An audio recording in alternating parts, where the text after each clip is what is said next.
Sino kaya itong kilalang aktres na pinag-uusapan ngayon sa loob ng showbiz circle?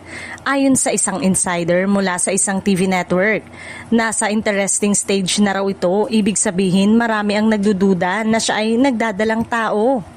Kung pagmamasdan daw, madalang na itong makita sa mga social media gatherings at tila mas pinipiling umiwas sa spotlight nitong mga nakaraang linggo.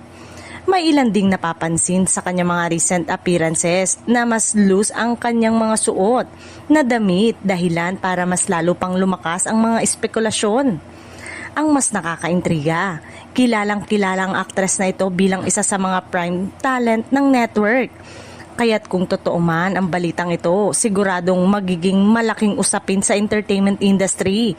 Lalo na't sikat din ang kanyang partner sa isa ring showbiz personality. Hanggang ngayon, tikom pa rin ang bibig ng aktres at ng kanyang kampo, ngunit gaya ng kasabihan sa showbiz, walang lihim na hindi nabubunyag. Abangan na lang natin kung kailan niya mismo aaminin ang kanyang special blessing.